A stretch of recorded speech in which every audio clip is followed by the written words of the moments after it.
بسم اللہ الرحمن الرحیم۔ حضرت عباس کی شہادت کے بعد جب خیام کی طرف امام حسین خالی مشق اور لہو میں ڈوبا علم لے کے آ رہے تھے، بچے دور سے اپنے چچا عباس کا انتظار کر رہے تھے۔ جیسے ہی علم کو دیکھا تو بی بی سکینہ نے کہا، میرے چچا عباس آ رہے ہیں۔ بس خالی مشق پہ جیسے ہی نظر پڑتی ہے، آپ اپنے بابا سے لپٹ کے فریاد کرتی ہیں کہ اے میرے بابا، شاید ان ظالموں نے میرے چچا کو بھی شہید کر دیا، میں ان کے لیے بد دعا کرتی ہوں۔ بس بی بی سکینہ صبر کرتی رہتی ہیں۔ آپ کی آنکھوں کے سامنے علی اکبر شہید ہوتا ہے، علی اصغر شہید ہوتا ہے، آپ کے بابا حسین شہید ہوتے ہیں، پھر خیام جلنے لگتے ہیں، شمر تماچے مارتا ہے، لیکن کبھی بھی آپ کے نانا نے اپنی امت کے لیے بد دعا نہیں کی۔ بس 11 محرم کے دن بیویوں کو قید کر کے شام و کوفہ کی طرف لے جایا تو رستے میں بی بی سکینہ کی یہی کوشش تھی کہ آپ کے بھائی سجاد جو زنجیروں میں جکڑے ہوئے ہیں، دھوپ کی وجہ سے ان کی زنجیریں گرم ہو جاتی ہیں۔ آپ بار بار سپاہیوں سے کہتی، مجھے تھوڑا پانی دے دو تاکہ میں اپنے بھائی سجاد کی زنجیروں پہ بہا دوں کہ وہ کچھ دیر کے لیے ٹھنڈی ہو جائیں۔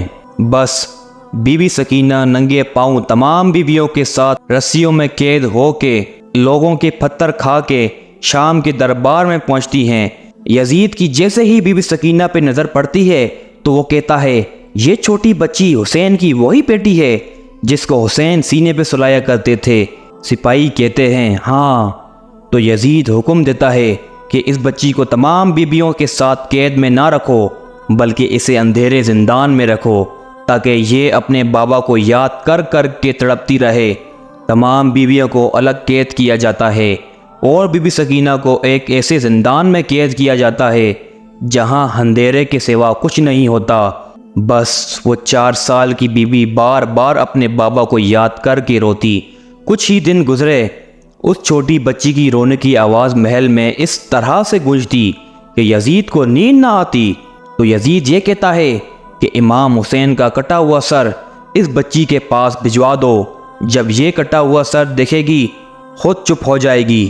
بس امام حسین کا سر جیسے ہی سکینہ کے پاس زندان میں پہنچتا ہے، آپ اپنے بابا کے سر کو دیکھ کے اس سے لپٹ جاتی ہیں اور زارو قطار رو کے کہتی ہیں، اے میرے بابا، میں قدم قدم پہ سختیاں سہتی رہی، پتھر کھاتی رہی، لیکن میں نے کبھی اپنے نانا کی امت کے لیے بد دعا نہیں کی۔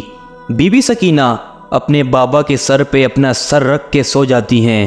بس زندان میں خاموشی ہو جاتی ہے۔ جیسے ہی سپاہی آ کے دیکھیں کہ بی بی سکینہ دارالفنا سے دارالبقا کی طرف کوچ کر جاتی ہیں، امام سجاد کو علم ہوتا ہے۔ آپ اور تمام بیبیاں زارو قطار روتی ہیں۔